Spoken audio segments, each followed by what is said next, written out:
ছোটবেলায় মা বাবা মারা যাওয়ার পর বড় ভাই আমাকে কুকুরের মতো পেটাতো, মাথায় আঘাত করতো লোহার লাকড়ি দিয়ে। ভাবি তো নিত্যদিন কুকুরের মতো আচরণ করত।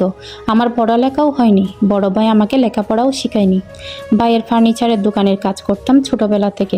ভাইয়ের অত্যাচার সহ্য করতে না পেরে নানার বাড়ি চলে যেতাম, কিন্তু সেখানেও বড্ড অবহেলা। ছোটবেলা থেকে আমাদের আর্থিক অবস্থা খুবই ভালো ছিল। বাবার জমি জমা ছিল, পুকুর ছিল, নিজেদের অনেক চাষাবাদও ছিল, খামার ছিল, অভাব ছিল না। তবুও বড় ভাই আমাকে পেট ভরে খাবার দিত না। ভালো কিছু রান্না করলে আমাকে সহজে দিতে চাইতো না, আর একটু এদিক সেদিক করলে খুব মারতো। শরীরটা আর সইল না। আমার বয়স যখন 11 বছর, তখন আমার মা মারা যায়। আমি তখন ক্লাস 4 পর্যন্ত পড়েছি মাত্র।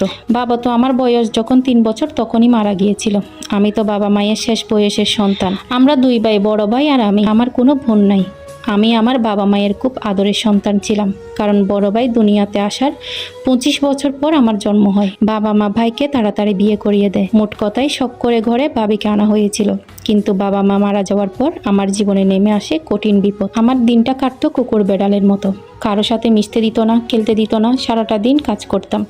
আমাকে ঠিকমতো জামা কাপড়ও দিত না। আমি কিছু কথা বলতেও ভয় পেতাম, কারণ আমার সাথে কুকুরের মতো আচরণ করতো। একটা কথা বললে বিশ্বাস করবেন কিনা জানি না, মা মারা যাওয়ার কয়েকদিন পর থেকে ভাবি আমাকে দিয়ে সব জামা কাপড় ধোয়াতো, হাঁড়ি পাতিল সহ ঘর মোছার কাজও করাতো। না করলে ভাইয়া উল্টাপাল্টা বলে আমাকে খুব মারতো। ভাবি সবসময় ভালো খাবারগুলো লুকিয়ে রাখতো, লুকিয়ে লুকিয়ে ওনার সন্তানদেরকে দিত। আমার এত খেতে ইচ্ছা করতো যে মাঝে মাঝে লুকিয়ে ওদের হাত থেকে একটু করে খেয়ে ফেলতাম। ওই সময়টাতে আমারও কেন যেন চিপস, জুস, চকলেট এইসব খেতে ইচ্ছা করতো, কিন্তু ভাইয়া আমাকে কখনো কিনে দিত না। ভাইয়া সবসময় আমাকে আপদ মনে করতো, বলতো আপদটার কারণে সম্পদ এখন 2 ভাগ হবে। ধীরে ধীরে শৈশব কাটিয়ে কৈশোরে পা রাখি। সময় বয়ে যায়, বছর যায়, দিন যায়, কিন্তু আমার ভাগ্যের পরিবর্তন হয় না। ভাইয়ের অত্যাচার আর শরীরে সইল না। এমনও হয়েছে তুচ্ছ কারণে আমাকে ভাতের প্লেট থেকে তুলে অনেক মার মেরেছে। আমাকে মারার সময় কেউ ধরতো না। আমি অনেক মা মা করে চিৎকার করতাম। আমাদের একলা বাড়ি ছিল, চারপাশে বাবা বাউন্ডারি করে দিয়েছিল বড় করে, কেউ যেন ঢুকতে না পারে। ভাবি তো ভাইকে আরো অনেক বেশি উস্কাতো। আমার ফুফু একদিন বেড়াতে এসেছিল আমাদের বাড়িতে।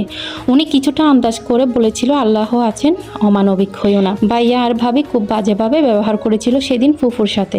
সবাই আসলে বড় বড় কথা বলতে পারে, কিন্তু কেউ আমাকে আশ্রয় দিতে পারেনি। আর আত্মীয় স্বজনের দোষ দিয়েও কোনো লাভ নেই, কারণ ওদের সাথে ভাইয়া অনেক ঝগড়া করতো, বাজে ব্যবহারও করতো। একদিন ভাইয়ের দোকানের ক্যাশ থেকে 30,000 টাকা চুরি হয়। আমি দোকানে কাজ করছিলাম। ভাইয়া আমার পিঠে লাথি মেরে বলল, টাকা কেন চুরি করছস? অথচ আমি টাকা চুরি করি নাই, আর এই ব্যাপারে আমি কিছু জানিও না। ভাইয়া আমাকে কাঠ দিয়ে মাথায় 2টা বাড়ি দেয়। সাথে সাথে আমার মাথা ফেটে গিয়েছে। আমি মা মা বলে মাটিতে লুটিয়ে পড়ি। তখন আশেপাশের মানুষ এসে আমাকে ধরে মেডিকেলে নিয়ে যায়। ভাইয়া তখনও বলে এই চোরের কোনো জায়গা নাই। আমার তখন আর সেন্স নাই। আমার ফুফু আসে, তখন আমার চিকিৎসার জন্য ভাইয়ের কাছে টাকা চায়। তখন বলে ওর থেকে চোরা টাকা আছে, ওগুলা নিয়ে চিকিৎসা করা। আমাকে দোকান থেকে চাঁদা তুলে মানুষ হসপিটালের বিল দিত, কিন্তু আমার ভাই আমাকে দেখতে পর্যন্ত আসেনি। আমার মস্তিষ্কে অতিরিক্ত রক্তক্ষরণ হয়।